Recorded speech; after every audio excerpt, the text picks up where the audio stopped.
Sir, उपोषण झाल्यानंतर आज तुम्ही पोहरादेवीमध्ये आलेले आहात, नेमका काय उद्देश आहे? आम्ही पोहरादेवी या ऊर्जास्थळावरती, आमच्या प्रेरणास्थानावरती आम्ही आलेलो आहोत। संत सेवालाल महाराज ज्यांनी या समाजाच्या उन्नतीसाठी, अखिल मानवजातीच्या उन्नतीसाठी कार्य केलं, त्यांच्या समाधीचं आम्ही दर्शन घेतलेलं आहे। या 18 पगड जातींच्या सर्व ऊर्जास्थळावरती आम्ही जाणार आहोत। सकाळी सिंदखेड राजाला आम्ही राष्ट्रमाता जिजाऊंच्या स्मृतीस्थळावर गेलेलो होतो, जन्मस्थळावर गेलेलो होतो। आम्हाला या राज्यकर्त्या लोकांना हे सांगायचं आहे की हा बहुजन महाराष्ट्र, हा 18 पगड जातींचा महाराष्ट्र आहे। महाराष्ट्र म्हणजे काही ठराविक वर्गाची मक्तेदारी नाही। महाराष्ट्र हा तांड्यावरती, वाड्यावरती, वस्त्यावरती असणारा हा महाराष्ट्र आहे।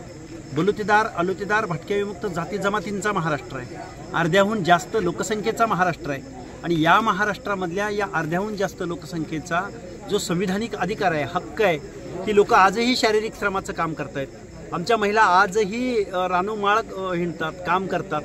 आजही आम्हाला या स्वातंत्र्याची फळं चाखता आलेली नाहीत। आजही आम्हाला आमच्या हक्क आणि अधिकाराची जाणीव झालेली नाही।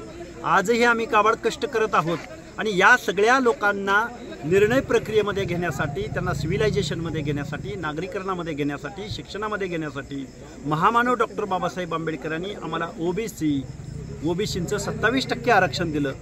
ही गोष्ट आजच घडते असं नाही। देशाला स्वातंत्र्य मिळालं, घटना अंमलात येत होती, त्यावेळी 340व्या कलमामध्ये ओबीसींना आरक्षण देणारे बाबासाहेब, 341-42 मध्ये ST SCला आरक्षण देणारे बाबासाहेब, या 340व्या कलमाची अंमलबजावणी या देशातली लोक करत नाहीत म्हणून डॉक्टर बाबासाहेबांनी आपल्या कायदेमंत्री पदाचा राजीनामा दिला।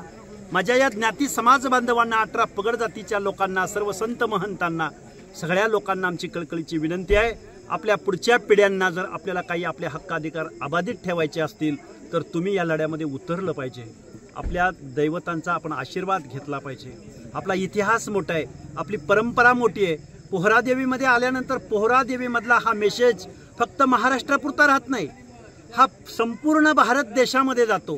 कारण माझा बंजारा समाज हा फक्त महाराष्ट्रापुरता नाही तर अख्ख्या भारत देशामध्ये माझा बंजारा समाज आहे। आणि या म्हणून तीर्थक्षेत्रावरती आम्ही, खरं तर मी आणि माझे सहकारी नवनाथाबा वाघमारे, आम्ही 9-10 दिवसाचं उपोषण केलं। 4 दिवस आम्ही जालन्यामध्ये उपचार घेतले। उपचार घेतल्यानंतर सुद्धा, उपचार घेत असताना त्या हॉस्पिटलमध्ये हजारो लोक तिथं येत होती, म्हणून आम्ही या तीर्थक्षेत्रावरती जावं, ऊर्जा घ्यावी। जात येत असताना आधीमध्ये जेवढी गावं आहेत तिथं सर्व या लोकांना एकत्रित यावं, संबोधित करावं, आपल्या हक्क अधिकारावर बोलावं, म्हणून आम्ही आज पोहरादेवीला आलेलो आहोत। आणि आम्हाला इथं आल्यानंतर इथल्या सर्व संत महंत मंडळींनी, इथल्या सर्व नेतृत्वानी आमचं उत्स्फूर्त असं स्वागत केलंय। प्रकाश आंबेडकर यांनी सुरुवातीला मराठा आरक्षणाला पाठिंबा दिला होता, मात्र आता ते आरक्षण रद्द करण्यात यावं आणि ओबीसी मधून त्यांना आरक्षण देण्यात येऊ नये अशी मागणी केलेली आहे। हे बघा, सन्माननीय बाळासाहेब आंबेडकरांनी नेहमी ओबीसीचं ताट हे अबाधित राहावं अशीच भूमिका घेतलेली आहे। कारण या ताटामधून तुम्हाला संविधानिकरित्या देता येणार नाही अशी माझ्या माहितीप्रमाणे बाळासाहेबांची नेहमीची भूमिका राहिलेली आहे। रक्तनातेसंबंधातील जे ज्यांना आरक्षण दिलं जाणार होतं त्या संदर्भात आक्षेप घेतलेला आहे आंबेडकर। नाही बघा, सगळे आणि सोयरे, आतल्या माझ्या या विजय एनटीमधल्या बांधवांनाही माझं सांगणं आहे, सगळे आणि सोयरे, सगळे म्हणजे दुधाचे आणि रक्ताचे, सगळे या शब्दाची अशी व्याख्या आहे। आणि सोयरे म्हणजे लग्न झाल्यानंतर एकत्रित झालेले सोयरे। ह्या दोन्हीही कन्सेप्ट ना संविधानामध्ये आहेत, ना कुठल्या जजमेंटमध्ये आहेत, ना हिंदू लॉमध्ये आहेत, ना मुस्लिम पर्सनल लॉमध्ये आहेत, ना ख्रिश्चन लॉमध्ये आहेत, ना पारशी लॉमध्ये आहेत। हा कन्सेप्ट आणला कुणी? बघा, 80% आम्ही बोगस नोंदींद्वारे आम्ही मराठ्यांना ओबीसीमध्ये घुसवलंय असं म्हणणारे जरांगे, आता 20% लोकांना या सगळ्या सोयऱ्याचा अध्यादेश आणून आम्ही 100% मराठ्यांना ओबीसीमध्ये घुसवणार आहोत। हे जे वक्तव्य आहे हे घटनाविरोधी वक्तव्य आहे, हे बेकायदेशीर वक्तव्य आहे। सुप्रीम कोर्टाला हे मान्य नाही, वेगवेगळ्या आयोगांना हे मान्य नाही, औरंगाबादच्या खंडपीठाला हे मान्य नाही। सुप्रीम कोर्टाचं यावर 650 पानाचं जजमेंट आहे।